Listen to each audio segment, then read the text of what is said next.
Hello everyone, I'm Brittany Greer and I'm going to be doing my discussion for week 5. The first question is how define UDL for myself. Well, when I think of UDL, it's basically what do we know about our learners and content? What are we here to do? Identify potential barriers to learning. Identify universal support. Use UDL guidelines to design learning. Teach, evaluate, and revise. UDL for myself is when I come up with thinking something, coming up with like lesson plans or think about the next topic that we're going to be learning. I'm putting my, what we would call ducks in a row, and I would have certain sections of what I would want, and what I just listed off is how I would separate them. Because for me, I need to be organized, and the UDL thinking helps me, keeps me organized. And I actually didn't even realize that I was using the UDL thinking guidelines when I'm working in general. Working either when I used to be a gymnastics coach, I was using UDL thinking in gymnastics form. When I worked in a preschool classroom, I was using UDL thinking with my preschool students. Even with my 1-year-old students that I have now, I'm using UDL thinking. Granted, you wouldn't think of a 1-year-old like where they're learning basics. So I like the UDL thinking helps me, and it defines me as how I am as a teacher, and keeps me organized, keeps me focused, gets me straight to the point, and helps me get through with what I'm teaching. Considering your grade level and content area, describe one way you could incorporate UDL guidelines for engagement, representation, or action and expression into your lesson plans and classroom. What concrete steps would you take to bring UDL to your students effectively? I'm going to, it's a little bit harder using UDL for 1-year-olds as the classroom that I'm working in. I'm going to use 1st grade for an example. That's the classroom I would like to be in when I become a teacher.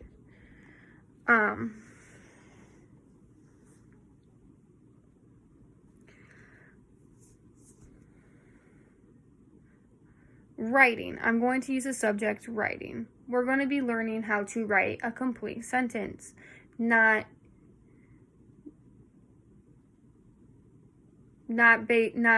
choppy sentence or 2-worded sentences. We are going to work on having 5-word sentences. And a perfect way to incorporate the guidelines is what do we know about our learners? Well, they're 1st graders, they're new learners. They haven't worked on much writing. Spelling's still fairly new to them.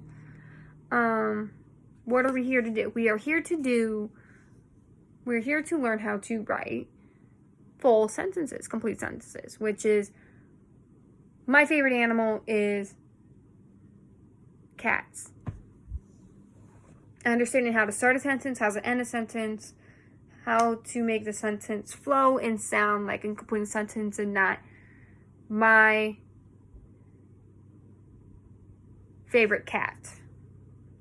We're missing things there.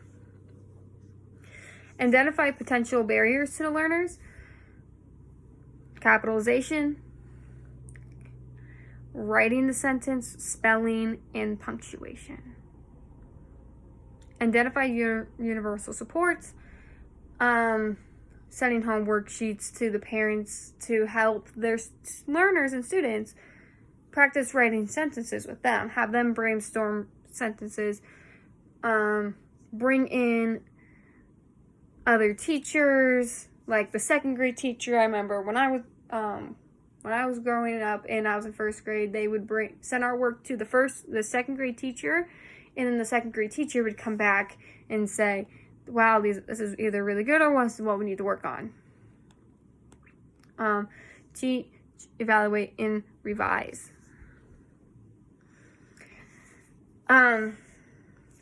Would be teaching how to write complete sentences. This would be doing activities, me writing sentences, us reading the sentence out loud, doing small group activities. Evaluating, I would be going over see where the students are at, and then revising, since I had know where they're at, going back over what they're still having problems with or struggling with, and then going from there, and then just complete it all back around. That's my form of thinking when it comes to UDL thinking, and how I incorporate into my classroom with my age and grade level that I would be teaching. Thank you so much for listening, and I hope everybody has a great rest of their week.